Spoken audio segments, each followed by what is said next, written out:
भोपाल के कुशाभाऊ ठाकरे सभागार में अटल बिहारी वाजपेयी सुशासन एवं नीति विश्लेषण संस्थान के अंतर्गत कार्यक्रम आयोजित हुआ। राष्ट्रीय और अंतर्राष्ट्रीय जलवायु परिवर्तन के लक्ष्यों, उनकी प्राप्ति और भारतीय राज्यों की इसमें भूमिका पर विचार विमर्श किया गया।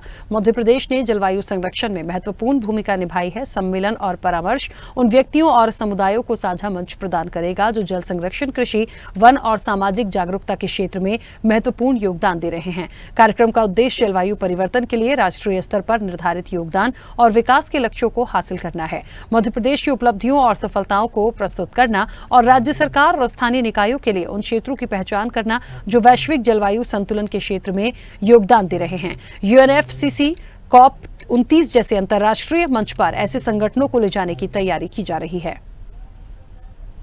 इस कार्यक्रम का पहला उद्देश्य तो ये है कि एक प्रकार से इस प्रकार का वातावरण निर्माण किया जाए कि जहाँ पर जलवायु परिवर्तन की कार्बन डाइऑक्साइड की जो सघनता है उसको कम करने में राष्ट्रीय ही नहीं राज्य स्तर की क्या भूमिका हो सकती है, तो राज्यों की भूमिका को थोड़ा प्रकाश में लाया जाए।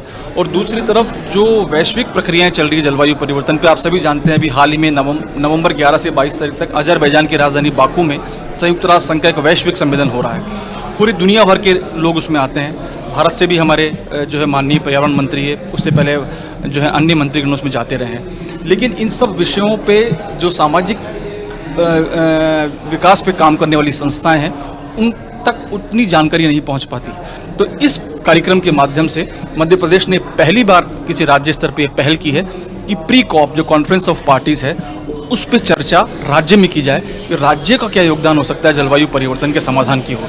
तो ये अपने आप में एक बहुत अनूठी पहल है जो मध्य प्रदेश ने शुरुआत की है। जी, हमारा प्रयास ये है कि एक इस प्रकार का सामूहिक मंच बने जहाँ पे अन्य संस्थाएं, अन्य संगठन, जन संगठन, पर्यावरणविद, जल संरक्षण पे काम करने वाले लोग, संस्थाएं, विद्यार्थीगण, युवा, पंचायती राज की संस्थाएं, ये सभी संस्थाएं जुड़े, क्योंकि जलवायु परिवर्तन पे काम करना कोई एक गांव या एक देश या एक राज्य का मुद्दा नहीं है, पूरी दुनिया भर का मुद्दा है।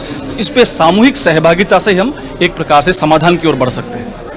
ये जो मंथन है, चिंतन है, ये मूल रूप से अगले महीने में जो बैठक होने वाली है जिसको कि COP29 कहते हैं, ये बाकू अजरबैजान में होगी और ये दुनिया भर की वैश्विक बैठक है। साल में एक बार जलवायु परिवर्तन की चिंता और आगे क्या किया जाए दुनिया भर में, इस पे बात करने के लिए आयोजित की जाती है।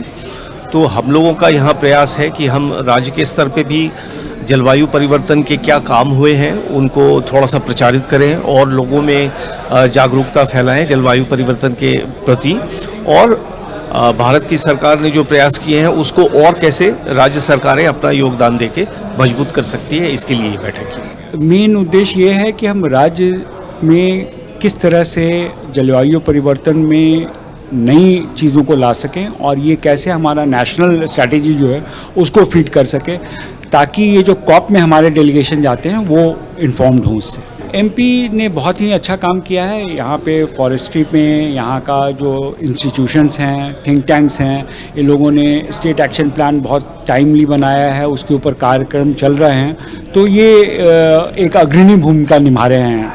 नहीं, ज़रूर उसमें वो ग्रेडेड एक्शन प्लान बनाया गया है जो सेंट्रल पॉल्यूशन कंट्रोल बोर्ड ने बनाया है, जो दिल्ली में हर एक बार लागू होती है। तो उसमें बहुत सारे स्ट्रैटेजीज़ हैं, अगर उसमें से हम कुछ फॉलो करें तो यहाँ भी फ़ायदा होगा। आज जलवायु परिवर्तन एक बहुत बड़ा लोगों के जीवन में भी मुद्दा बन गया है।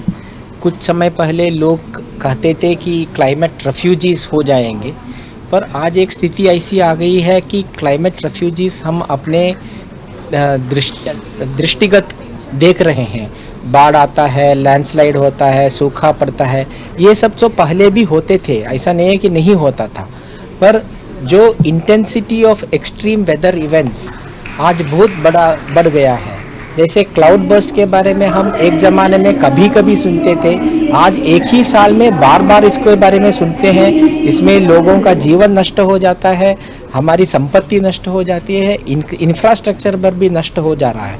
तो इसके ऊपर अगर हम जल्दी से जल्दी काम नहीं करेंगे तो इसका एक क्यूमुलेटिव इफ़ेक्ट आने वाले समय पर इससे भी ज़्यादा होने वाला है, और इसका हमारा जो इकोनॉमी पर कॉस्ट होने वाला है और सोसाइटी पर भी बहुत बड़ा नुकसान होने वाला है। तो इसके लिए इससे आगे जाने के लिए तो हमें अपने अगले वाले पीढ़ी को भी अच्छी तरह से तैयार करनी पड़ेगी, और इसी के साथ साथ आज की जो हमारी जीवन शैली है उसमें भी हमें बहुत परिवर्तन करना ही पड़ेगा, क्योंकि आज एक प्लास्टिक पोल्यूशन एक सबसे बड़ा मुद्दा है।